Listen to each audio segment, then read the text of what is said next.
Good evening, everybody. We've got a nice, spacious room here with lots of room for everybody if you want to spread out. My name is Mike Graham. I'm the tech director here at Hempfield. Also in the room with me is Jeremy Paul, our assistant director.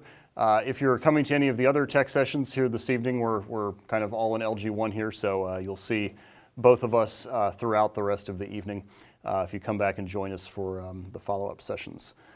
This is a session that we haven't run in the past, just because one-to-one really hasn't been up and running for a while. But one of the goals that we want to do is just share a little bit more information about how our one-to-one program works and what some of the things that students are doing with the iPads and how some of that translates from what they do in the classroom to what they do at home. Before I get rolling with all of my fun slides here, I'm just curious what grade levels we have, parents or community or elementary, fourth? Elementary. Okay. Fourth and seventh, okay.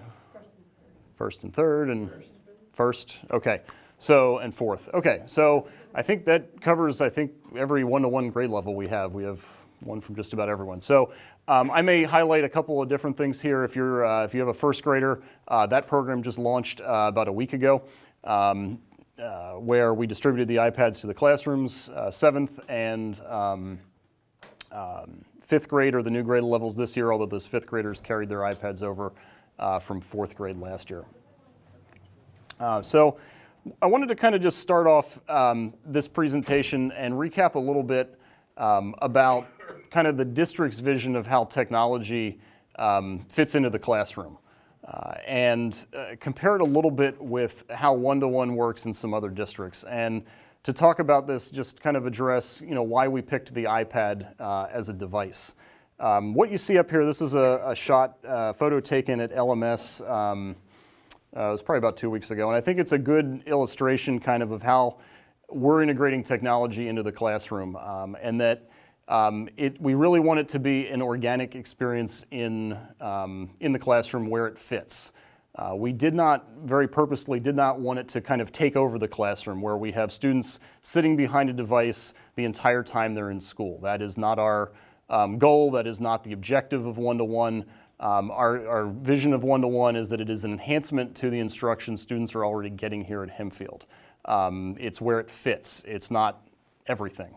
One of the things that we focused on very heavily in professional development is that we told teachers there is a time and a place for technology. It's not the be-all, end-all. We want you to use it where it's appropriate. And so, as a result, this illustration here, you still see students using some traditional materials, handouts, still doing work with pencil and paper. But they're actually doing an online activity. I think that's a CDC app, Solve the Outbreak, that I'll talk about a little bit later when we go through some of the apps. But if you walk into a one-to-one classroom throughout the district, you're often going to see this. Students may be doing more traditional learning activities. They may be doing something online. They may be using an app to address a specific skill that the teacher wants to reinforce. We wanted it to really fit into kind of the traditional classroom model that we have here at Hempfield. We value what our teachers do very much, that relationship our teachers have with their students. We don't want technology to kind of get in the way of that. And this is obviously not a secondary classroom or here at Hempfield anywhere, but when you get out into the rest of the world, laptops are everywhere. And we kind of thought about this as we were picking the iPad.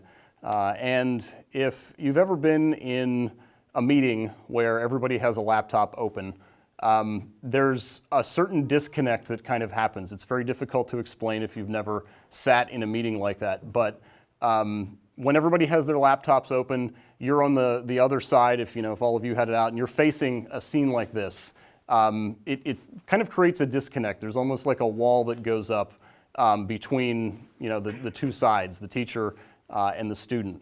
And this is not what we wanted to see in any way. We want learning to be much more like this, where students are interacting with each other, they're interacting with their teacher. The technology can come out very quickly, that can be used on the fly. Teachers can ask for, hey, go look up a scientific article on this, or let's focus on this skill, let's do some math practice in this. Not everybody's just going to sit there, do online activities. Teacher might not actually be able to see what's going on those screens behind them. That is not what we wanted to do. So this is kind of the big point that I wanted to address, because we don't really talk about it a lot in a lot of the one-to-one sessions I've done in the past, and it's an area that I wanted to kind of clarify with everybody, because I think it really explains why we chose the iPad, because the iPad is a very instant on-off device that lends itself very well to the environment that we're trying to create in the classroom. So along with that, one of the other questions that we do always get is about keyboards. And this is actually the last slide that's hardware related. Everything else that I'm going to talk about is kind of the software and the apps that we use. But I did want to bring up keyboards because it is often a common question we get about the iPads. We looked at a number of one-to-one schools when the technology task force was putting together the outline of the one-to-one program. And in the schools that we saw with iPads, we saw quite a mix of keyboards. There were students that were handwriting things. There were students that were taking notes on their iPad using the full on-screen keyboard. There were students that were using Bluetooth keyboards. There were students that were typing with their thumbs and going faster than everybody else. And we did talk to some districts that did buy keyboards for everybody. They bought every student a Bluetooth keyboard. And at the end of the day, most of those keyboards ended up in a pile, never being used or being used very, very rarely. And so the general message that we got is the keyboard piece doesn't matter nearly as much to the students as it does to the adults that are using it. At the same time, however, one of the other considerations with any one-to-one is, what are you actually trying to offer to students? And going back to, this picture, really our goal with one-to-one is almost to create kind of like a digital binder and online access to resources, something that's much more conducive to consuming and accessing materials, but also doing media creation and things like that for some more integrated lessons and things. But we know it's not going to be a replacement for a full laptop. We know that that's, even if we went out, the only way we would do that is if we actually went out and bought a full-size laptop for every student, that they're really going to get the tools and everything that you're going to get here. That's not going to happen.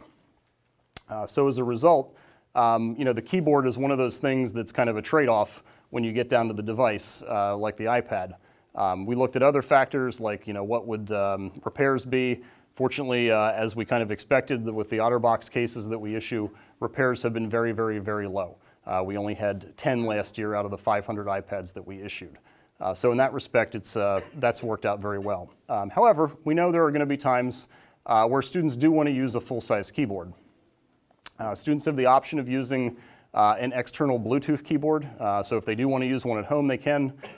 We also have classroom sets of keyboards. So if a teacher is doing a more lengthy writing exercise and they're going to be typing, they can check out a classroom set of keyboards. We're also going to be having some available in libraries for students to check out if they do want to use that, use an external keyboard at home. Later on, I'll talk a little bit more about cloud services. And one of the things that we really focus on for a lot of the applications that are used across the district is you can access it in more than one way. So even if you start your work on the iPad, you can very easily pick up and continue all of that work on a home computer, on a school computer in the library, wherever you go. All of that is very, very easy to access. So the first piece I'm going to talk about with software is Schoology. And Jeremy's actually going to go into a lot more depth on Schoology in the next session. But just like the iPad is the critical hardware component of one-to-one, Schoology is the critical piece of software. And really, if you're not familiar with Schoology, it is really a communications platform that's used to deliver announcements, course materials, assessments, pretty much anything that you can think of that would be sent out to a student through a class or an extracurricular activity, things like that. It's really the essential piece of software that's driving the use of that iPad in the classroom. We had a couple other learning management systems in the past, but we knew we had to get something that was very mobile friendly that would work on the iPad, but also be accessible to others than just students and teachers. We wanted something that parents would have more access to, and again, Jeremy's going to dig into that a lot more in the next session about how parents can get in there and look around. But just to kind of clarify, if you're not familiar, Sapphire is our student information system, our parent portal. Sapphire is really the place to go for all of the numbers. That is grades, attendance, what else am I thinking of? Transcripts, report cards, all of the final numbers and things like that are associated with your child. That's all housed in Sapphire. Schoology is really the day-to-day stuff. What's going on in the classroom, what worksheets are being handed out, what are the assignments that my child's being asked to complete. That's really what Schoology is all about. And prior to this, that's the stuff that parents never really had a lot of access to. You might see the worksheet that came home, but now with this tool, particularly with one-to-one, you're able to see much more richer resources. So it might be, a teacher is saying, hey, check out this YouTube video that really walks you through the step-by-step process of how to do long division. You as a parent can now see all of those resources, access them, and kind of learn along with your child if you really want that much in-depth access to what's going on in the classroom. This is just a quick screenshot of a primary. Is this first grade? No, it's a primary. A primary grade level, first grade classroom from Centerville. So just to kind of give you an overview, you've got kind of a wall feature here in the middle where classroom announcements can pop up. Over on the right there, you've got a classroom calendar. Assignments show up here automatically. One of the things that we've very commonly seen at the elementary level, that assignment wall that pretty much every classroom has, it's kind of become a thing for a lot of students to take a photo of that. One kid in the classroom posts that photo up here, and everybody has access to it.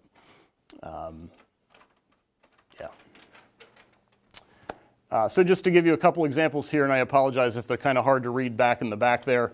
Down in the bottom here, this just kind of gives you a quick glimpse at, say, the materials section or the resources inside of a Schoology course. This is where you're going to see all of the handouts, the online assessments, links to apps, links to websites, activities. I'm trying not to trip here.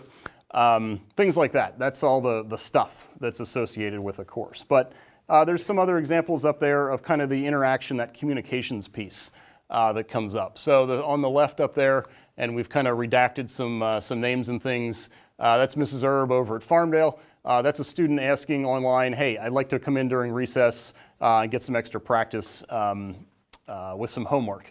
She's saying, sure thing. Anybody else in the class knows, hey, there's going to be some extra help at recess if anybody else wants to stay. Over on the far side, we've got Mrs. Stewart out at LMS and music class, just kind of sharing, what the assignment is, what they're going to be doing. Students then have the opportunity, even outside of school, to post all their questions and kind of get clarifications, things that probably they never would have had the opportunity to do in the past. And one of the really nice things is all of their peers can also help them out. And we've seen this in a lot of different grade levels, even down in fourth grade last year, which is really neat to see, is when you have a fourth grader forget his homework, before that's the end of it, there's not much else you can do. Now, any student can basically post to their Schoology class and say, I forgot my homework, anybody able to help me out? Any kid in that class can, take a photo of it, or if it's a PDF, they can just post it up as a response, and that student then gets basically their assignment and can stay up to date. So some really neat features there as far as keeping students up to date with what's going on in school. All of it, it's obviously a mobile app on the iPad, so as the classroom announcements come through, they come through as push notifications on the iPad to keep students up to date with what's going on in class. And Jeremy, again, is going to talk a little bit more about the parent piece in the next session. So one of the other features or general kind of topics that we're focusing on with the iPad is this kind of concept of electronic workflow. And again, this is one of those things that it's where it fits. It's not all the time, but depending on, this is pretty much across the grade levels, but depending on the activity, we want to get into a flow where we can go from kind of the very beginning of an assignment all the way through completing, doing work, filling things out, submitting that work back to the teacher, and getting a grade. And previously, obviously all that would be done on paper, but depending on how this process works, we can actually do all of that electronically now. So Schoology, I can post a PDF up there, say a worksheet, a handout, something like that. The students can pull it down out of Schoology, drop it into an app called PDF Cabinet, which we use at all grade levels. PDF Cabinet lets you take that PDF, all the different pages in it, go through, mark it up, highlight it, add annotations, arrows, any kind of markup that you can think of, whether it's filling in the blanks in an assignment, doing highlights, notes, things like that. Package all that back up as another PDF, and then send it back up to the teacher as an assignment submission in Schoology, which the teacher can then grade, and then that graded document comes back to the student as well with markup and with grades and notes and things like that. The nice part is, since it's all stored electronically, the student has pretty much perpetual access to it during the class, so they can always go back, they can submit revisions, they can track their progress. Lots of different ways to kind of manage all of that. That said, again, not always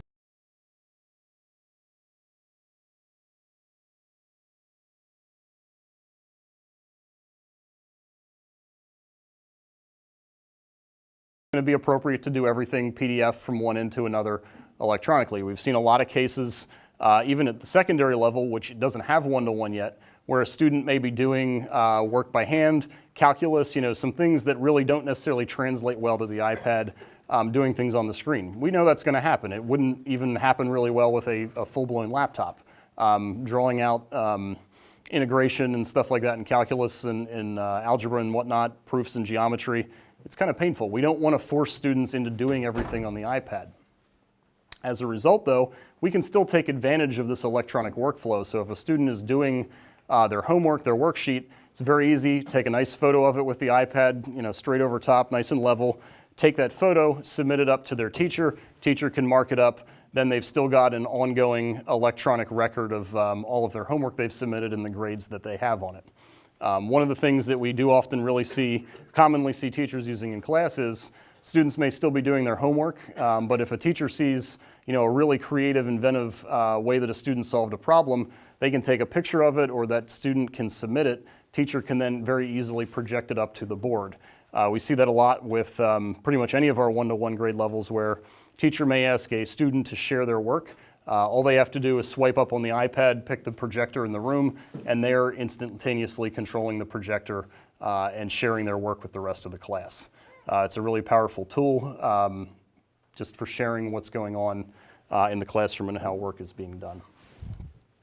So just to give you an example, this is a presentation. There's a whole bunch of apps that work this way, and this is a kind of a tutorial that one of our tech integration specialists put together. But you see all these different apps up here that may be used at different times, whether it's a Pages document, and I've switched off of here. Whether it's a Pages document, numbers spreadsheet, in an iMovie, GarageBand, all of these apps, all the way down to PDF Cabinet, which I just talked about, can pretty much submit everything the same way. So even if I have, a GarageBand project, I've done some music in there, I can go into my songs, export them out, save them to Google Drive, upload them, share them into Schoology. Lots of different ways of getting information around on the iPad from app to app. Very easy to do. OneNote and Office 365. This is a little bit more middle school and up. We do use all three major cloud services, which is my next slide that I'll talk about. But Office 365 is relatively new this year. OneNote is a really fantastic product with that. It has a great iOS app that allows students to pretty much create virtual binders, virtual notebooks, keep all of their notes in there. We've seen a lot of instances. It works really well. Teachers, doing an example on the board. Student, rather than furiously trying to copy everything down, just holds up their iPad, takes a picture of it. That picture gets stored in their notebook, and they can actually focus on listening to the teacher rather than trying to copy everything at the same time. The nice benefit of that is, again, Office 365 is a cloud service. So all of the notebooks that students are creating here, they can just sign into a web browser from home. Maybe they're not participating, not taking the iPad home at the end of the day. That's okay. They can sign into those cloud services and still access everything that they've been doing on the iPad at school. So as I mentioned, we do use all three major cloud services here at Hempfield. Microsoft Office 365, or actually, I'll back up. Start at the primary grade levels. The main one you're going to see, first grade, second grade, third grade, is the Apple iCloud suite, if you will, Pages, Numbers, and Keynote. Couple grade levels after that, we start introducing Google, so Google Sheets, Google Slides, Docs, Google Drive. That idea of collaboration, multiple people working on a document at the same time comes in. Till you get up to middle school, the computer applications class there is going to be teaching the Office suite. So we're introducing Office 365 up there. But again, one of the nice things is we can make all of these applications available to any student. So if a student in 4th grade really wants to use Microsoft Office, they can install Word on there and use it. There's no restrictions. One of the things I'll also mention here, since all of you do have students in the district, if you want, each of those students in the district is entitled to a free copy of Microsoft Office.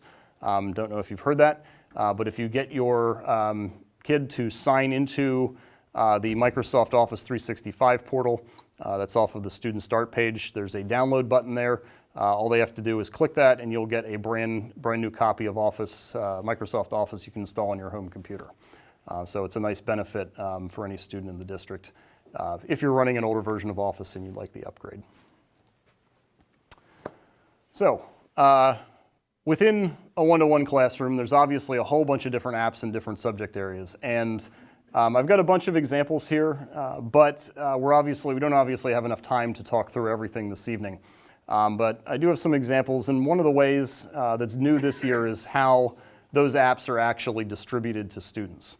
Last year, just based on the limitations in iOS and how the App Store ecosystem was set up, the App Store was open. Students in 4th grade could install anything they wanted to within reason based on age restrictions, which had its pros and cons. We got a lot of apps tested, but there was obviously a lot of stuff that was downloaded we didn't always want. That kind of led to some distractions. As a result, this year, Apple changed some things around. Our management tools got a little bit better, and we no longer have the App Store open. We use an app called Self-Service, which is basically a curated app store that the district maintains, where if a teacher needs an app for class, they contact the tech department. We kind of have an approval process. We take a look at it.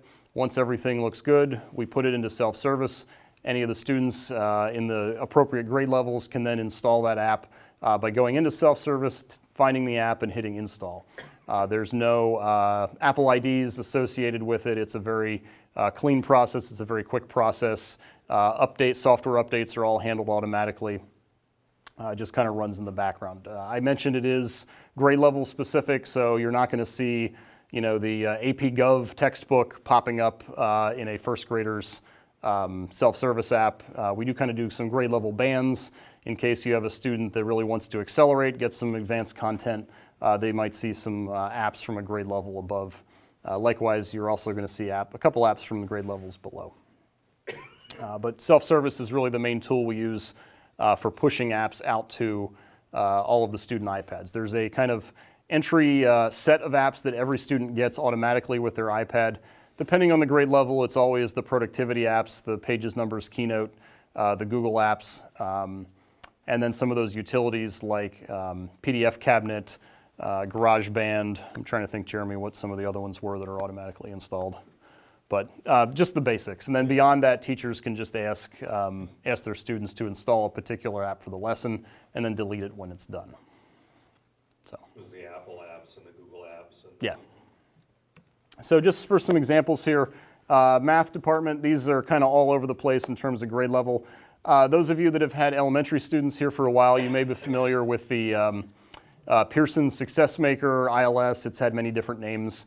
But that was replaced last year with 3 different applications. Correct me if I'm wrong, Jeremy.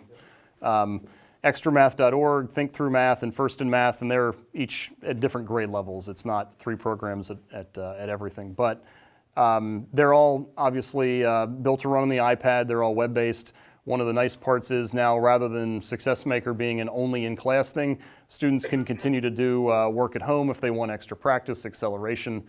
They can get access to all those tools right from the links on their iPad. Study Island's another math tool we've used.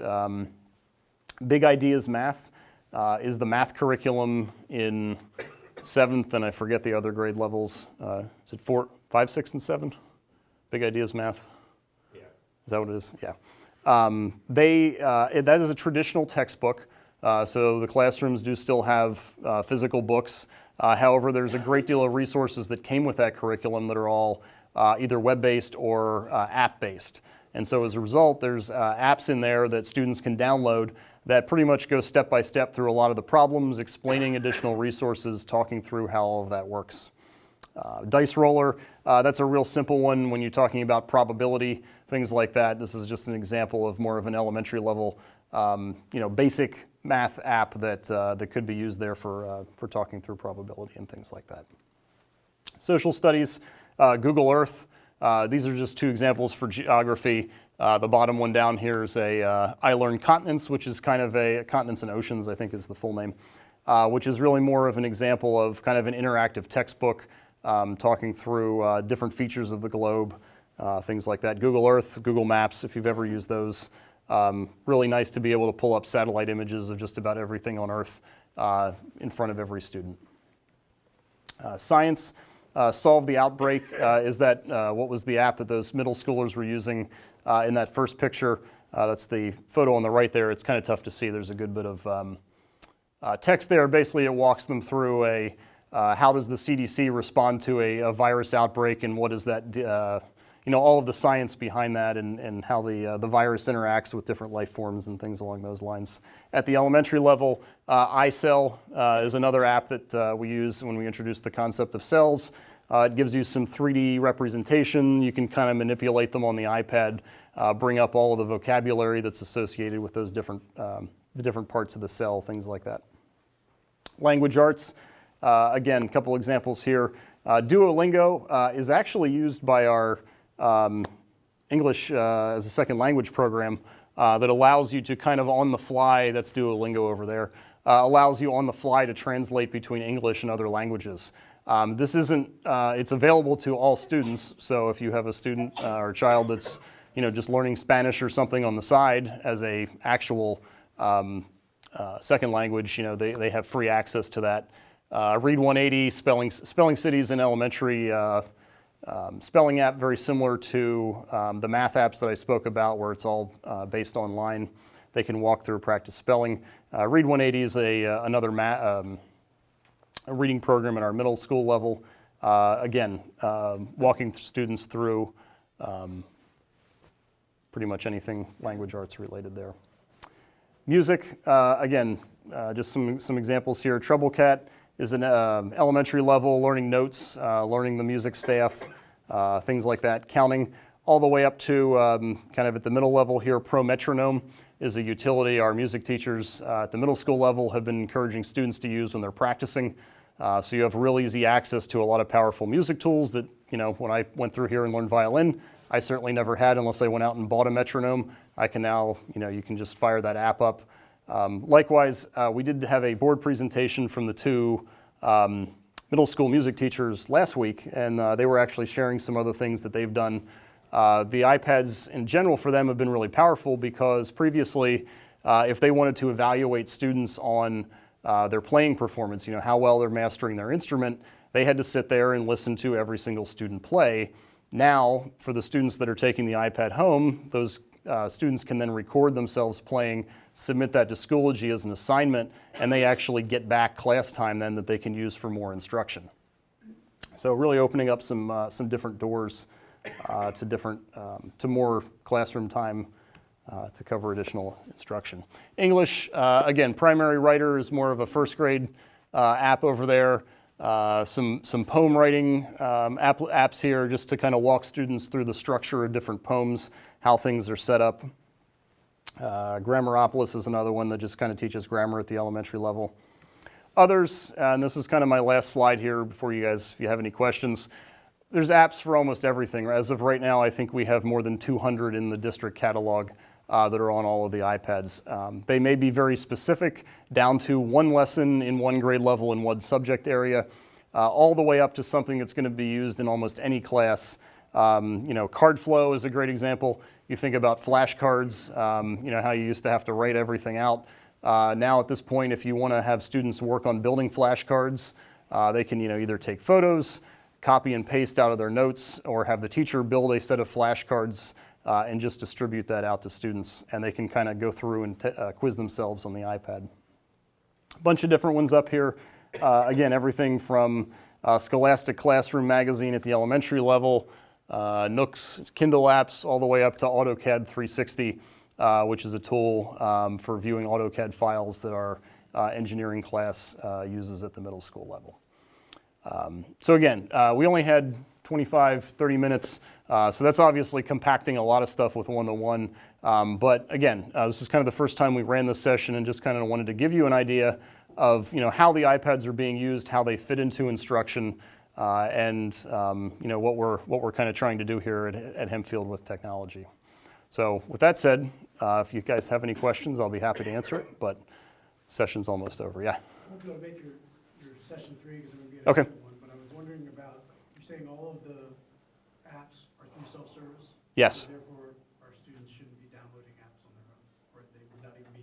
They can, so there's a feature in iOS that allows them, now first grade is another story because first grade, we lock the browser to specific websites only, plus whatever's in self-service.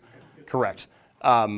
There is a feature in iOS that basically allows you to take a website and encapsulate it into an icon on the iPad's home screen. So it kind of looks like an app, but it's just actually going to a website. Students can do that. If they can get to the website, they can create the shortcut. But if they're in first grade, they're limited to the websites that we've purposely whitelisted. Yep. Are we able to access like a master list of all the apps? We haven't published it yet, but we've talked about doing that. So hopefully, I think later this year, we'll look at getting that up on the one-to-one section. Right now, we've had so many teachers, we've been ramping everything up at the beginning of the year. We wanted to kind of get everything in order before we publish the entire list. So hopefully later this year. Yep.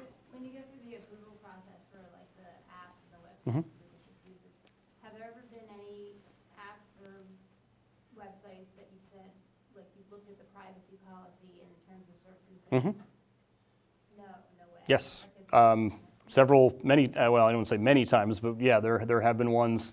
So the review process, there's a bunch of criteria that we look at. How does it fit in with your, the year at a glance, the overarching questions, the things like that within the lesson is the first thing. Is there advertising? Obviously, if it's a free app, there's probably going to be some level of advertising associated with, so that doesn't strike it off immediately, but depending on what's being advertised, if it's more adult-related stuff that's being advertised, we nix it. And then finally, Jeremy and I do take a look at the privacy policies. We do have a pretty thorough list of the Web 2.0 sites that we have vetted, that you get a copy of at the beginning of the year.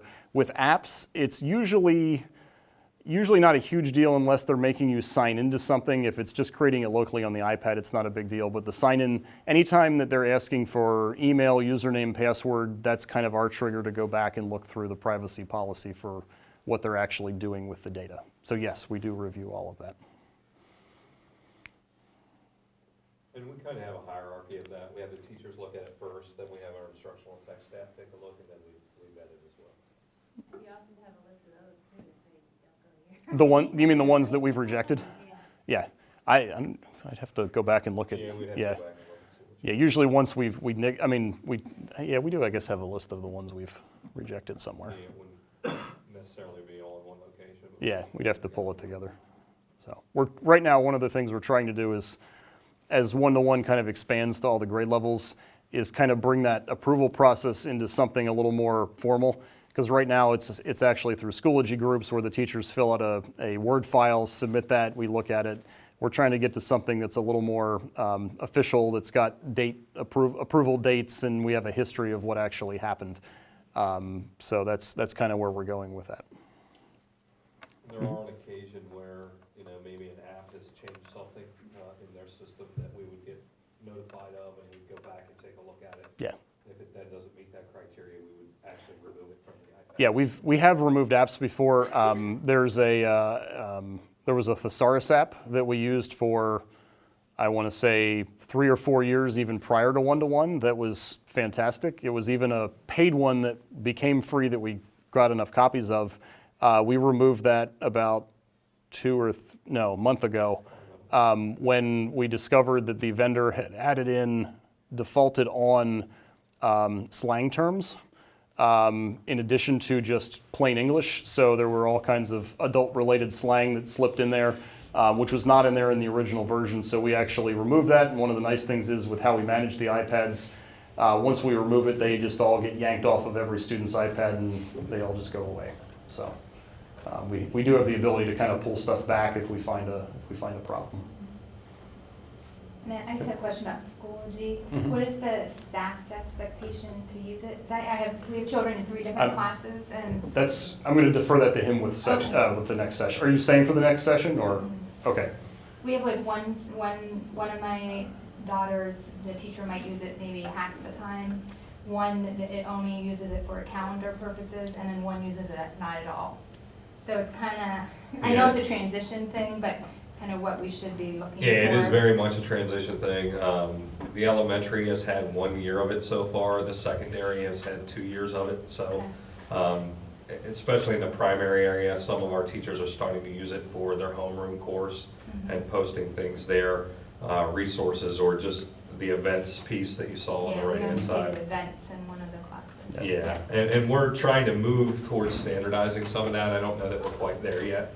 But material and resource-wise, we're trying to get it standardized for parents and students, so that as students go up through their Hempfield career and you access courses, you would see in any course a folder that would be a course information folder, and there would be certain things listed there.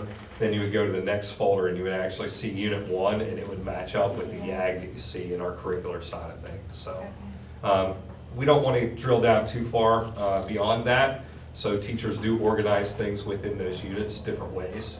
But we're trying to move towards calendaring and resources so that you at least have a common theme through all of your students and through all the years here in Hempfield. Was this helpful? Was it what you were expecting? Just out of curiosity, like I said, we weren't quite sure what people were going to be looking for or what questions you might have. So, well, thank you for coming. If you're sticking around for Schoology, I'm going to pass the projector.